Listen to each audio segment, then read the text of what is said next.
ꯑꯍꯥꯟꯕ ꯃꯛꯇꯗ ꯉꯁꯤꯁꯨ ꯃꯌꯥꯝꯕꯨ ꯆꯦꯅꯦꯜ ꯑꯁꯤꯒꯤ ꯃꯥꯏꯀꯩꯗꯒꯤ ꯇꯔꯝꯅ ꯑꯣꯛꯆꯔꯤ ꯃꯌꯥꯝꯅ ꯅꯨꯡꯁꯤꯕꯤꯗꯨꯅ ꯆꯦꯅꯦꯜ ꯑꯁꯤꯕꯨ ꯂꯥꯏꯛ ꯀꯃꯦꯟ ꯁꯦꯌꯔ ꯁꯕꯁꯀ꯭ꯔꯥꯏꯕ ꯇꯧꯁꯟꯕꯤꯔꯝꯃꯨ ꯃꯄꯣꯛ ꯂꯥꯡꯒꯣꯟ ꯍꯥꯏꯔꯤꯕ ꯋꯥꯔꯤ ꯑꯁꯤꯒꯤ ꯇꯥꯡꯀꯛ ꯑꯍꯨꯝꯁꯨꯕ ꯇꯥꯡꯀꯛ ꯃꯨꯄꯨꯗꯨꯗ ꯂꯥꯛꯆꯔꯤ ꯋꯥꯔꯤ ꯑꯁꯤ ꯀꯔꯤ ꯀꯝꯗꯧꯕꯒꯦ ꯍꯥꯏꯕꯗꯨ ꯃꯌꯥꯝ ꯄꯨꯟꯅ ꯑꯃꯨꯛ ꯇꯥꯃꯤꯟꯅꯔꯁꯤ ꯕꯤꯀꯥꯁꯀꯤ ꯀꯟꯅ ꯂꯥꯎꯔꯛꯄ ꯑꯗꯨꯗ ꯔꯣꯃꯦꯁꯁꯨ ꯈꯪꯄ꯭ꯔꯦꯛ ꯈꯪꯅ ꯑꯣꯟꯊꯣꯔꯛꯏ ꯃꯗꯨꯗ ꯃꯍꯥꯛꯀꯤ ꯃꯃꯥ ꯃꯦꯃꯤꯗꯨ ꯂꯦꯞꯇꯨꯅ ꯂꯩꯔꯝꯃꯤ ꯃꯈꯣꯏ ꯑꯅꯤꯃꯛ ꯍꯦꯟꯁꯐꯣꯟ ꯑꯗꯨ ꯂꯧꯊꯣꯛꯂꯒ ꯃꯃꯥ ꯑꯗꯨꯅ ꯉꯥꯡꯂꯤꯕ ꯑꯗꯨ ꯌꯦꯡꯂꯤ ꯃꯦꯃꯤꯅ ꯆꯥꯛꯁꯤ ꯂꯣꯏꯔꯦ ꯍꯥꯏꯕꯕꯨ ꯁꯨꯡꯇꯥ ꯍꯦꯛ ꯇꯥꯗꯦꯃꯤ ꯒꯦꯝꯗꯨꯅ ꯉꯥꯎꯔꯤꯉꯩꯗ ꯅꯥꯅꯥꯀꯣꯡꯗꯨꯗ ꯀꯔꯤ ꯀꯔꯤꯅꯣꯁꯨ ꯄꯪꯂꯦꯡꯗ ꯂꯦꯡꯁꯤꯜꯂꯤ ꯉꯁꯥꯏꯗꯩ ꯀꯧꯔꯤꯕꯁꯦ ꯇꯥꯗꯦꯃꯤ ꯅꯣꯏ ꯂꯥꯛꯑꯣ ꯂꯥꯛꯑꯣ ꯍꯧꯒꯠꯂꯛꯑꯣꯀꯣ ꯆꯥꯛꯁꯤ ꯆꯥꯅꯕ ꯇꯧꯔꯨꯔꯁꯤ ꯑꯁꯝꯅ ꯃꯦꯃꯤ ꯆꯠꯈ꯭ꯔꯦ ꯕꯤꯀꯥꯁ ꯑꯃꯗꯤ ꯔꯣꯃꯦꯁꯇꯨ ꯐꯂꯞ ꯐꯂꯞ ꯌꯦꯡꯅꯗꯨꯅ ꯂꯩ ꯇꯧꯔꯤꯕ ꯃꯇꯧ ꯑꯗꯨꯗ ꯈꯪꯗꯣꯛ ꯅꯣꯛꯅꯤꯡꯂꯗꯨꯅ ꯅꯣꯛꯂ ꯅꯣꯛꯂꯒ ꯆꯥꯛ ꯆꯥꯕ ꯆꯪꯈ꯭ꯔꯤ ꯍꯧꯖꯤꯛ ꯏꯃꯨꯡꯁꯤꯗ ꯃꯈꯣꯏ ꯃꯔꯤꯃꯛ ꯆꯥꯛ ꯑꯗꯨ ꯆꯥꯃꯤꯟꯅꯔꯤ ꯂꯣꯏꯔꯕ ꯃꯇꯨꯡꯗ ꯕꯤꯀꯥꯁꯇꯨ ꯃꯌꯨꯝ ꯍꯟꯅꯅꯕ ꯍꯥꯏꯔꯛꯄꯗ ꯔꯣꯃꯦꯁꯅ ꯊꯤꯟꯕꯤꯔꯒꯦ ꯍꯦꯛ ꯍꯥꯏꯔꯨꯏ ꯑꯗꯨꯕꯨ ꯃꯃꯥ ꯑꯁꯤꯅꯗꯤ ꯌꯥꯝꯅ ꯆꯠꯍꯟꯅꯤꯡꯈꯤꯗ꯭ꯔꯤ ꯑꯗꯨꯕꯨ ꯎꯄꯥꯏꯗꯤ ꯂꯩꯇꯕꯅꯤꯅ ꯀꯔꯝꯅꯗꯤ ꯈꯥꯝꯂꯨꯅꯤ ꯈꯟꯗꯨꯅ ꯔꯣꯃꯦꯁꯇꯣ ꯕꯤꯀꯥꯁ ꯊꯤꯟꯕ ꯂꯥꯛꯂꯤ ꯊꯣꯡꯒꯥꯜꯒꯤ ꯒꯦꯠ ꯋꯥꯡꯕ ꯍꯦꯛ ꯂꯥꯟꯊꯣꯔꯛꯄ ꯃꯇꯝꯗ ꯃꯁꯥꯗꯣ ꯀꯩꯅꯣꯃꯗꯤ ꯏꯐꯥꯎ ꯐꯥꯎꯏ ꯊꯣꯡꯒꯥꯜ 7-9ꯅꯤꯅ ꯈꯔꯗꯤ ꯁꯥꯡꯉꯤ ꯍꯥꯏꯗꯨꯅꯤ ꯍꯧꯖꯤꯛꯀꯥꯟꯒꯤ ꯅꯍꯥ ꯑꯣꯏꯕꯒꯤ ꯍꯧꯅꯕꯤ ꯆꯨꯝꯅ ꯆꯠꯇꯦ ꯐꯣꯟꯗꯨ ꯅꯝꯗꯨꯅ ꯌꯦꯡꯂꯒ ꯂꯥꯛꯏ खरा खजिक चप्पा होरकपगा रोमेश तो कनागुम्बा अमगा फत्थैनि रोमेश फोन अदु येंग्लिबनिना कनानसु खंगदि उदि अदुबु मनम अदुदि हाइनदबा अमा फाउरि हाइबदि मिहिंग मनमगुम अमा फाउबदुदा रोमेश तुंग ओंथोक्तुना फट येंग्लोइ मदुदा मी अदु हनुबी अमगा हनुबा अमगा ओइबा माले ममली तौबा असिदा मख्वांगदु अमना कोन्थै अदुगा अमना चैसु अमा पाइरगा लतेनसु पाइरि मदुदा रोमेश ते मिनुंगसिदुम पोक्लुरि अहल असिना तौरिबा असी अदुबु थोइना खंजलुबा तौदा अमुक मखोइ अनिमक लाटली खोंकाप 9 थांगबता गाइरि रोमेश तो सब लेपि मदुदा विकास ना कैदौरगे हंगए रोमेश ना भाई हौजिकी अहल अनिदु उहौब्रो हा करिबो हौजिकी अनिदो कनाबुनो विकास ते इंगक पुंगकले रोमेश सिंगनरदुना तुंग ओंथोक्तुना येंगलुबददि कनासु लैरमद्रि मतम असिदा रोमेश स्वाइलाव फाउरदुना लेप्तुना कोयेंग येंगलगा लै विकास ते करी तौरबनो मरमदि इखंग खंगदना अदुगा अमुक मकोय अनिमक मफम असिदा चरांगनदा थोकना लैरबदि मयुमदा इधि नुगाइना हनररोय हाइबसु विकासना खंगबदगे वफम असि समजलई मी आयोरमनी अदो नंगसु सांगना थिंदुरानो मम्बदिना नुगाइति हंदक्ति अखोय लेरक्सिसु मी क्या इसे चट्रि अदुने सिक्सी तौरिसि रमेश औ चुमे विकास अदो नंग सोनक्रो ऐसे संख्रगे हयेंग कॉलेज तो ngata jasigo होय अदुदि ऐसे चलगे को मफम असिदगी मकोय अनि काइनक्रि विकास अमरमदा तेनबुतल्ली ममानबा असिना किथि किरुम अनंबा मतमदा तौदुना लैबा असिदा मार्क्सतो लोइनरुबा तिनरुबा कौबनिना करिनोमा तौबा खुदिंगी पखंगदा खंगी पंकीदा कीरे हाइदुनी अदुबु मसी खरता ओइरबसु फानबनी हाइदुना फोन अदुदा इसै थारगा लंबी अदुदा लाए खरा चटलबा मतुंगददि मखोइगे थोंगाल हेक योरमदाय अदाइदा तुंगलुमदगे अंगांग नुपी मचा अमखक खंजिंग चेलाअगा हेंगतके मदुदा विकास खंप्रे खंगलदुना फल फावबा चुंखतके नुपी मसा अदो करिमता होय माय हाइरमतदा सेनकी ngak विकास तो येंगदुना लैरिंगै तुंगदगी नुपी अमारा अमु कौरकपा अदुदा विकास तो अमु खंप्रे खंगी होय बुंगो सोमदा अंगांग नुपी मचा अमगा सेनखिब्रो विकास ओंथोरलगा येंगी मदुदसो मियाय ओइरबि नुपी अमा खंगना सेलकअगा कौरकपदो उरे विकास तो होय हाइदुना मक्तु नोमी अदुबो अंगांग अमसो नुपी अनिसिना चेनखिबा लंबी अदुदा मै थांदबना पुमम मम्मे खितंग लापथोकिबगा करिमता हेक उखिद्रि विकास वकलदो आयोख्रि किगन खंगन बगे हौना बिबाबना पंगसादा सगलई पंखंगदा खंगी कइनो होजगिदबो अखोय लेकाइगी मिसु मानदे नुमिदांग अथेंगबसिदा कइदरबा जानो अइबु होइमाइसु केमता हंगौदे Kudong tiba mu thook tanako bhira kanani ko ngasi. Asanda khanduda leiringai ikhang khangaudana mahaki makura thokpa ama cycle thorei. Maduda Vikas to yamna khorang na hangi. Khurato nangna halakpada hausi waida angang mama macha ama chenkhibdo thengnarakpro. Ha kanabo apambasida idi kanamda thengnaraktibo. Vikas na asengmani khurato hausitani chenkhibado aisu kanano kamai tobano amta hangaudriba. Makhurana Hera ibungo aibo amama thengsida phagi mu tawkhidro napchadaba masima. Asi hairamdada ahal asi su cycle thoraga chatkri. Vikas ti kidum kisilakli. Asingba bu oiro natraga babna bu oiro khanjanaba amadi phauri. Imungdo di yahorage haiduna prap imungda sanglakri. Adiga somdaso Romesh wakhaladu khanjanana lai. Mahakna hausi ukhiba adu ngarang na hanmana lambida thengnakhiba ahal anidu yamna malakhi. Oiramba taragade karigidaba mahakna toina thengnariba. Wakalsi khana halakpana mahaki ka aduda sanglaga phamung aduda lungna hippi. Pomnang masing asi mari amadi lainaranggodra khalakpadagi phone adu lauthotuna contact list aduda yingai. Tanyagi mapa yorokpa aduda ngihakti tumini yingduna lay. Call tawsira tawrusira khalli. Tanyasu masimakni. Mahakra di Romesh bu nungdi nuksizaribani. Adubu Romesh ke thausadaba asida penjadri mahaksu. Aduna mahakso mahake phone asida yingduna leiri. Mananupi Sardana mahake manakta sangai aduga wari haurai. Ise wari tarasi. As nangi wari sidi ahing taro. Ahing ninga morijo mi nungtigi wari pamam taraga tumjari ni aduna wakhal nungai tawniba. Ado ahing de amu phajana taroba ngasidi jeje mut yam nungai ti isai tageba. Sardado masanaido paithokduna satkri. Tanya wakal aduda ungna mahaki ka asigi thongnawadu hangdoi. Aduga amuba laisilakta kufet cafe thoklaiba pangkhalakpagi thaja asibu yingli. Liri namiba nuksida su humjilakpada wakal phumbam naraba adu khara makaidi sababugumna tawi. Asumna mitkuptuna yinglingai makhogi engkhola asigi sidaida khariba sambal adugi wangbada kanagumba ama manba leptuna mangonda yenglakpa manba adu he ururi. Ahanbadadi Tanya kari sukhanda yingli. Adubu khara kuisilakpadadi sukleng-lengdani yenglakpa manba aduda Tanya singnaba phaurakli. Khara uramba aduso haujikti laisinda thada khumjinkhiba aduda mathang thorakpada leiramdri. Tanya masidagi swailauduna phamlambadagi haugalai. Aduga khonglei thuna thongnau adu lonsili.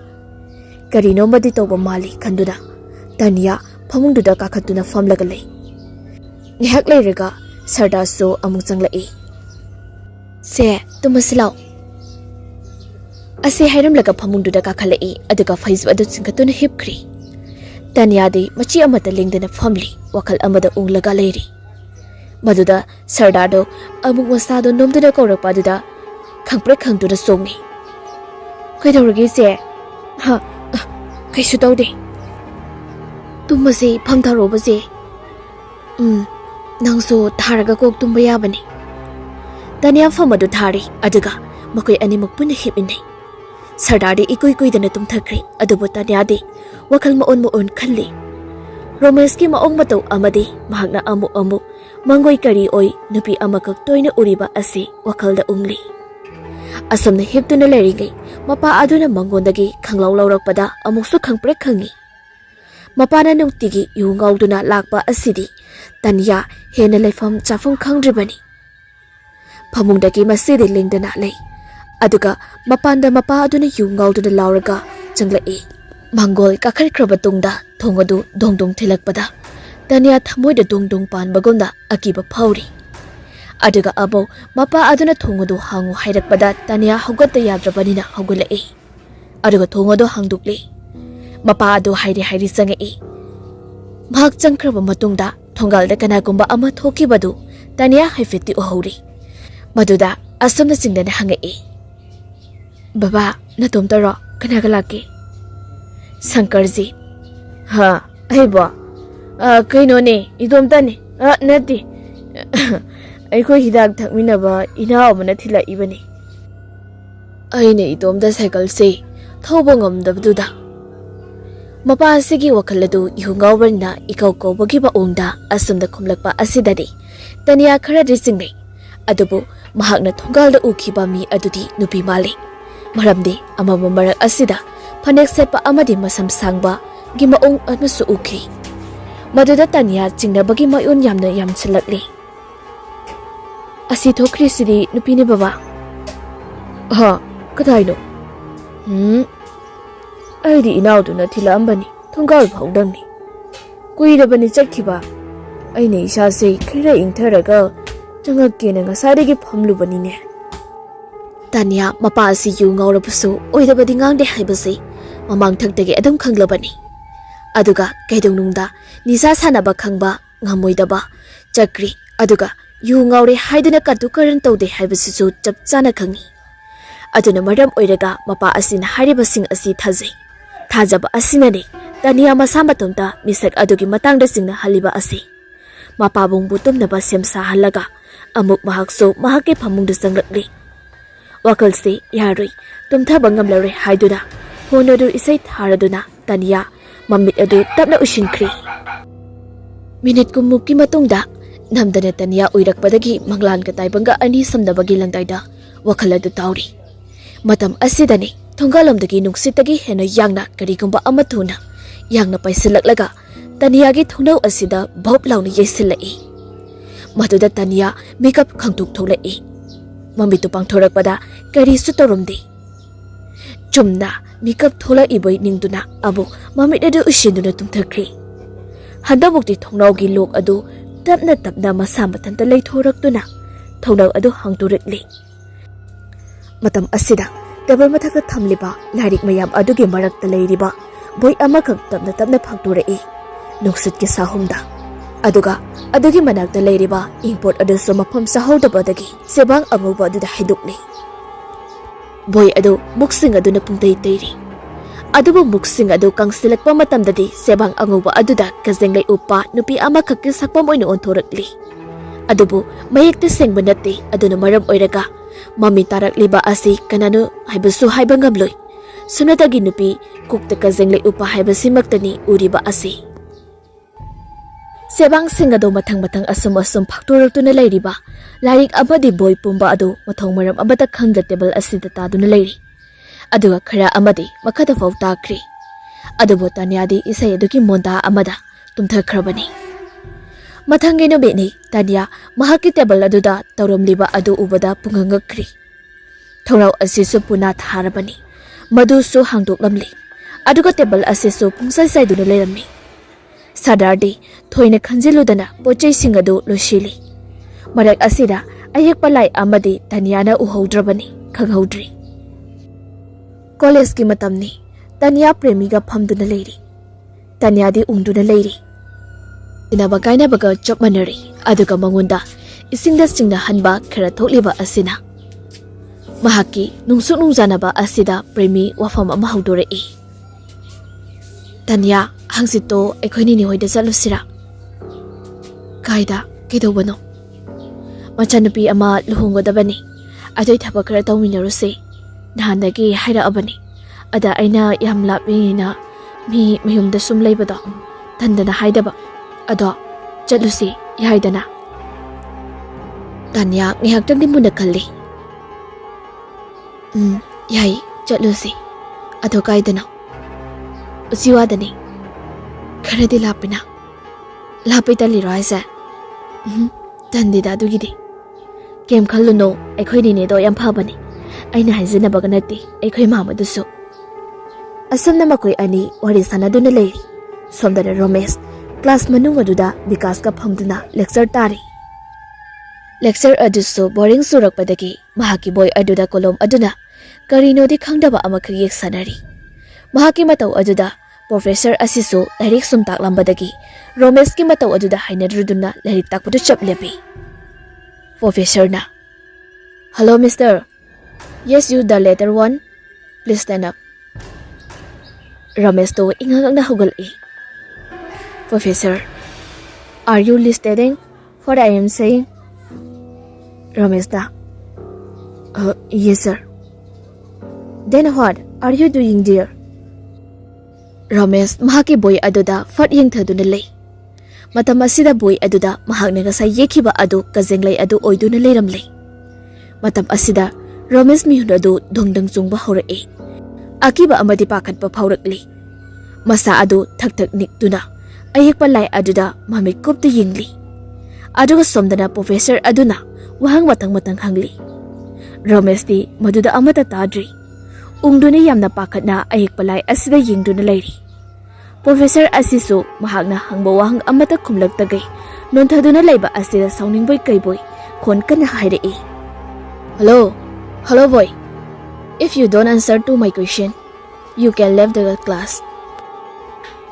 Because Ramesh the khoning na thinduna ingit beri.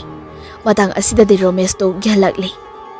Met aduda kuplaga amuk yenglubadadi ayekpa lai adu mahakna ngasai yekhibadu oiramli. Nongkhalakpa matamdana mangolomda paliba classroom asigi thongnauda nupi amakhak angaubi amagumda masamana iphapaba makai mangonda akiba miyeng aduna mamit adu ngaksangang na yengduna lairambadu swai hek lawi. Ramesh nupi aduda munni yengi. Mahaki manakung aduda professor asina law khungliba kaya asi amata taghidri. Subna khaki mamit asida nupi asibu uragada lay.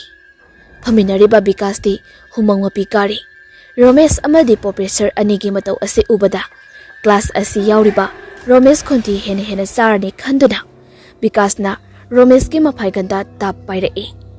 Madada Ramesh to khangpre khangladuna fallau nu songi matam asida de satra pumna mak adu mangundi hinglai. Oja asiso saubadi yamna sauninglabani adubu uhamaka taraktrි. Ramesh sor aso thabet holi. Loinana humangak dasu chentharae. Class ka yafong khanglori haiduna Ramesh class asidagi thorakli. Mahangna thorakwa matamdadi thona aduda kanastu lairamdi. Haujikti Ramesh thangai sengda singnari. Madudi mahaki punsida mira laira khangdaba amana question senai haiduna amaiba aduna hairamba adu chumli haibasi. Asina maram oiraga nupa macha oibani da agiba khara phaujarabstu wakhal samamnaraga charangnaba asidadi lapthoknaba campus asigi sidaida thorakli. Aduga leiriba u adugi sofa aduda phamdaduna phamli. Ramesh wakhal amada adum ungduna leiri. Karino mangonda handak marak tawrisibo haiduna ungduna phamli. Asamna phanglingai tunglomdagi sor toropa makol da amuk tarakpada Ramesh to swai hek lawi pakhangda khangi. Adubu onthokduna yenglubadadi tanya oiramli. Laptakna premidi leptuna lehauri. Ramesh na onthokduna yenglubadadi tanya do laaga changaktuna leptuna leiri. Madura Ramesh to khangladuna onthoraklaga admu phamduna leiri. Ngek asumna leiraba matungda tanya sutamna tamna changsilaklaga Ramesh ke manakta lepi. Tumin ngehak leinaraba matungda Ramesh to na haurai. Tanya. Phamudana. Tanya Ramesh ki wahi aduri yamna thajarudrabani. Adubu sumna hek haidurakpa asidadi phamtha hoiba ngamdri. Ramesh phamu aduga nangna hainingbadu hayo. Tanya masidi amata lingdi adubu ikairabasu ikaina magi thamoigi oiba pawdomdo lirakli. Ramesh ibani na tawrise kaino. Aisu khangdi. Nangisi aingonda ikaiba pirira. Ai madu nongmata khallude. Tanya khalludragara tawrisidi. Tanya kaino nangna hainingbadu nongdu khairo kaidoge. Aina hainingbani hairi mayamse. Adu nataba. Airakhigi adudi taro. Handamukti Tanya adu Ramesh ki manakta phamtharei. Masama udu samsaraga hairei. Aise nupini. Aina nungsi pami hairubagi aibu mama leitana lawbibadudi aisu nungaiti. Sumaina tawdoi oirabadi nahana yaraktaba kaidoge. Adugira nangna haige habado. Phare ado ngasidi tangtaba ma hainarasi. ꯑꯩ ꯂꯩꯐꯝ ꯈꯪꯗ꯭ꯔꯦ꯫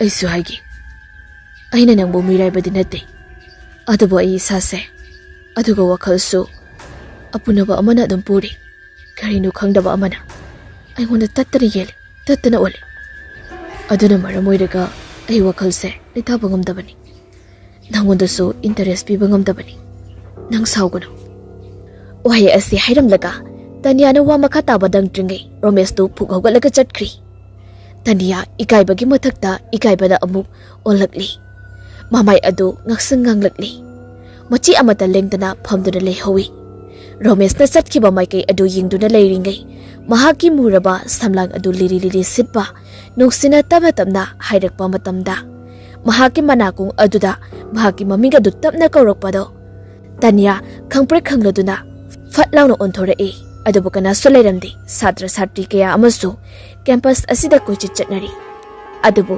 ꯃꯍꯥꯛ ꯃꯊꯟꯇꯅꯤ ꯍꯧꯖꯤꯛ ꯃꯐꯝ ꯑꯁꯤꯗ ꯐꯝꯂꯤꯕ ꯑꯁꯤ꯫ ꯑꯃꯨꯛꯁꯨ ꯑꯅꯤꯔꯛ ꯁꯨꯕ ꯑꯣꯏꯅ ꯃꯍꯥꯛꯀꯤ ꯃꯅꯥꯀꯣꯡ ꯃꯌꯥꯗ ꯃꯍꯥꯛꯀꯤ ꯃꯃꯤꯡ ꯀꯧꯔꯛꯄ ꯃꯇꯝꯗ ꯇꯅꯤꯌꯥꯗꯣ ꯄꯨꯛ ꯍꯧꯒꯠꯇꯨꯅ ꯀꯣꯏꯂꯩ ꯂꯩꯗꯨꯅ ꯌꯦꯡꯉꯤ꯫ ꯑꯗꯨꯕꯨ ꯀꯅꯥꯁꯨ ꯂꯩꯕ ꯎꯗꯦ꯫ ꯀꯅꯥꯁꯨ ꯂꯩꯇꯕ ꯑꯁꯤꯗ ꯀꯤꯕꯨ ꯂꯥꯛꯄꯒꯤ ꯃꯐꯝ ꯑꯁꯤꯗꯒꯤ ꯈꯣꯡꯂꯩ ꯊꯨꯅ ꯂꯥꯛꯏ꯫ ꯑꯗꯨꯕꯨ ꯁꯝꯕꯜꯂꯩ ꯃꯔꯨꯝ ꯑꯃꯗꯒꯤ ꯄ꯭ꯔꯦꯃꯤ ꯃꯍꯥꯛꯀꯤ ꯍꯦꯛ ꯃꯃꯥꯡꯗ ꯊꯣꯛꯂꯛꯂꯒ ꯀꯧꯔꯛꯄ ꯑꯗꯨꯗ ꯈꯪꯄ꯭ꯔꯦꯛ ꯈꯪꯗꯨꯅ ꯂꯥꯎꯏ꯫ ꯃꯍꯥꯛꯅ ꯂꯥꯎꯕ ꯑꯗꯨꯗ ꯁꯥꯇ꯭ꯔ ꯈꯔ ꯑꯃꯗꯤ ꯇꯤꯡꯉꯛ ꯇꯤꯡꯉꯛ ꯌꯦꯡꯉꯤ, ꯑꯗꯨꯒ ꯃꯆꯤꯟ ꯑꯗꯨ ꯈꯨꯝꯗꯨꯅ ꯅꯣꯛꯄꯁꯨ ꯌꯥꯎꯏ꯫ ꯇꯅꯤꯌꯥ ꯈꯪꯈꯤꯕꯅ ꯃꯁꯥ ꯑꯗꯨ ꯃꯤꯍꯨꯟ ꯆꯦꯟꯈꯠꯈ꯭ꯔꯦ, ꯑꯗꯨꯅ ꯁꯣꯔ ꯑꯗꯨ ꯐꯨꯡꯀꯠꯂꯛꯀꯦ ꯇꯧꯏ꯫ ꯃꯃꯥꯟꯅꯕꯤ ꯑꯗꯨꯒꯤ ꯃꯇꯧ ꯑꯗꯨ ꯈꯪꯂꯗꯨꯅ ꯄ꯭ꯔꯦꯃꯤ ꯏꯁꯤꯡ ꯕꯣꯇꯜ ꯑꯃ ꯄꯤꯁꯤꯟꯗꯨꯅ ꯑꯏꯪꯕ ꯏꯁꯤꯡ ꯑꯗꯨ ꯄꯤꯊꯛꯏ꯫ ꯇꯅꯤꯌꯥ ꯁꯣꯔ ꯑꯗꯨ ꯑꯃꯨꯛꯇꯪ ꯒ꯭ꯌꯥꯟ ꯇꯥꯅ ꯍꯣꯟꯊꯔꯛꯂꯒ ꯄ꯭ꯔꯦꯃꯤꯅ ꯑꯁꯨꯝꯅ ꯍꯪꯂꯛꯏ, "ꯀꯩꯗꯧꯔꯒꯦ ꯅꯪꯕꯣ? ꯀꯔꯤ ꯊꯦꯡꯅꯔꯨꯔꯒꯦ?" ꯇꯅꯤꯌꯥ ꯇꯨ ꯈ꯭ꯌꯥꯎ ꯈ꯭ꯌꯥꯎ ꯁꯣꯡꯕ ꯃꯈꯩ ꯃꯉꯣꯟꯗ ꯍꯧꯖꯤꯛꯇ ꯊꯣꯛꯈꯤꯕ ꯋꯥꯔꯤꯁꯤꯡ ꯑꯗꯨ ꯂꯤꯔꯤ꯫ ꯃꯗꯨꯗ ꯄ꯭ꯔꯦꯃꯤꯅꯁꯨ ꯈꯔ ꯐꯅꯕꯅꯤ ꯍꯥꯏꯗꯨꯅ ꯗꯤꯄꯥꯔꯠꯃꯦꯟꯗ ꯆꯪꯗꯨꯅ ꯃꯩꯈꯦꯠ ꯑꯃ ꯂꯧꯔꯒ ꯃꯩꯈꯦꯠ ꯈꯦꯠꯇꯣꯛꯂꯤ꯫ ꯁꯣꯝꯗꯁꯨ ꯔꯣꯃꯦꯁ ꯋꯥꯈꯜ ꯑꯗꯨ ꯐꯨꯝꯕꯪꯅꯔꯒ ꯂꯥꯛꯄꯅꯤ꯫ ꯀꯦꯝꯄꯁ ꯃꯅꯨꯡꯒꯤ ꯃꯤ ꯄꯥꯛꯅ ꯆꯠꯅꯗꯕ ꯂꯝꯕꯤ ꯑꯃ ꯑꯁꯤꯗ ꯅꯥꯀꯜ ꯑꯃꯗꯅ ꯋꯥꯜꯅ ꯁꯥꯡꯅ ꯈꯥꯔꯤ, ꯑꯗꯨꯒ ꯅꯥꯀꯜ ꯑꯃꯗꯅ ꯄꯜꯂꯤ ꯑꯁꯣꯡ ꯑꯁꯣꯡꯕ ꯂꯩꯔꯤꯕꯅꯤ꯫ ꯑꯁꯨꯝꯅ ꯈꯔ ꯂꯥꯛꯄ ꯃꯇꯝꯗ ꯇꯨꯡꯂꯣꯝꯗꯒꯤ ꯇꯅꯤꯌꯥꯅꯁꯨ ꯃꯍꯥꯛꯄꯨ ꯀꯧꯔꯛꯏ꯫ ꯔꯣꯃꯦꯁ ꯃꯁꯥꯗꯨ ꯏꯇꯟ ꯇꯟꯊꯩ꯫ ꯃꯗꯨ ꯑꯃꯨꯛ ꯀꯧꯔꯛꯄ ꯑꯁꯤꯗ ꯊꯥꯡꯂꯝꯕ ꯈꯣꯡꯊꯥꯡ ꯑꯗꯨ ꯈꯔ ꯇꯞꯊꯩ꯫ ꯇꯅꯤꯌꯥꯅ ꯃꯥꯕꯨ ꯍꯟꯖꯤꯟ ꯍꯟꯖꯤꯟ ꯀꯧꯕ ꯑꯗꯨ ꯈꯣꯡꯊꯥꯡ ꯈꯔ ꯀꯟꯅ ꯊꯥꯡꯂꯛꯄꯒꯤ ꯃꯈꯣꯜ ꯑꯗꯨ ꯇꯥꯏ꯫ ꯃꯍꯥꯛꯀꯤ ꯃꯅꯥꯛꯇ ꯌꯧꯖꯔꯛꯀꯅꯤ ꯈꯟꯅ ꯆꯠꯂꯝꯕ ꯔꯣꯃꯦꯁ ꯑꯗꯨ ꯁꯨꯝ ꯁꯨꯝ ꯇꯞꯊꯔꯛꯇꯨꯅ ꯆꯞ ꯂꯦꯞꯇꯨꯅ ꯂꯩ ꯐꯨꯔꯤꯈꯥꯎ ꯑꯗꯨ ꯍꯨꯝꯂꯒ, ꯑꯗꯨꯕꯨ ꯃꯍꯥꯛꯀꯤ ꯃꯅꯥꯛꯇꯗꯤ ꯁꯨꯡꯌꯧ ꯌꯧꯔꯛꯇꯕ ꯑꯗꯨꯗꯗꯤ ꯔꯣꯃꯦꯁ ꯃꯃꯥꯏ ꯑꯗꯨ ꯂꯩꯊꯨꯔꯛꯇꯨꯅ ꯌꯦꯡꯂꯤ꯫ ꯃꯇꯝ ꯑꯁꯤꯗ ꯀꯅꯥꯁꯨ ꯂꯩꯔꯝꯗ꯭ꯔꯤ꯫ ꯂꯝꯕꯤꯁꯤꯁꯨ ꯃꯇꯨꯝꯇꯃꯛ ꯑꯣꯏꯔꯝꯂꯤ꯫ ꯇꯨꯡꯃꯥꯡ ꯑꯣꯟ ꯑꯣꯟꯗꯨꯅ ꯌꯦꯡꯕꯗꯁꯨ ꯀꯅꯥꯝꯇ ꯂꯩꯔꯝꯗꯦ꯫ ꯄꯥꯈꯠꯄ ꯑꯃ ꯐꯥꯎꯔꯛꯄꯗꯒꯤ ꯍꯥꯟꯅꯐꯥꯎ ꯌꯦꯡꯂꯝꯗꯅ ꯒꯝ ꯒꯝ ꯂꯝꯕꯤ ꯑꯁꯤ ꯂꯥꯟꯊꯣꯛꯇꯨꯅ ꯂꯥꯛꯂꯤ꯫ ꯋꯥꯈꯜꯗꯁꯨ ꯑꯁꯨꯝꯅ ꯈꯜꯂꯤ, "ꯀꯩꯅꯣ ꯍꯧꯖꯤꯛꯀꯤꯗꯨꯕꯣ? ꯇꯅꯤꯌꯥꯁꯤꯕꯨ ꯕꯨꯠꯀ ꯆꯪꯂꯖꯥꯠꯂꯣ? ꯑꯩꯉꯣꯟꯗ ꯇꯝꯅꯔꯛꯏꯔꯣ ꯃꯥꯏꯁꯤꯕꯣ?"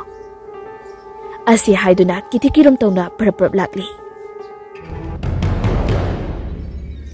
ꯃꯇꯥꯡ ꯑꯁꯤꯗ ꯉꯁꯤꯒꯤꯗꯤ ꯋꯥꯔꯤ ꯑꯁꯤ ꯂꯣꯏꯖꯔꯤ꯫ ꯋꯥꯔꯤ ꯑꯁꯤ ꯄꯥꯊꯣꯛꯆꯕ ꯃꯇꯝꯗ ꯅꯦꯔꯦꯇꯔ ꯑꯩꯍꯥꯛꯅ ꯁꯣꯏꯈꯤ ꯂꯥꯟꯈꯤꯕ ꯀꯌꯥ ꯑꯃ ꯌꯥꯎꯔꯛꯑꯕꯁꯨ ꯃꯌꯥꯝꯅ ꯄꯨꯛꯆꯦꯜ ꯆꯥꯎꯅ ꯉꯥꯛꯄꯤꯔꯝꯃꯨ꯫ ꯂꯣꯏꯅꯅ ꯋꯥꯔꯤ ꯑꯁꯤꯕꯨ ꯆꯦꯅꯦꯜ ꯑꯁꯤꯕꯨ ꯅꯨꯡꯁꯤꯕꯤꯗꯨꯅ ꯂꯥꯏꯛ, ꯀꯃꯦꯟ, ꯁꯤꯌꯔ, ꯁꯕꯁꯀ꯭ꯔꯥꯏꯕ ꯇꯧꯁꯤꯟꯕꯤꯔꯝꯃꯨ꯫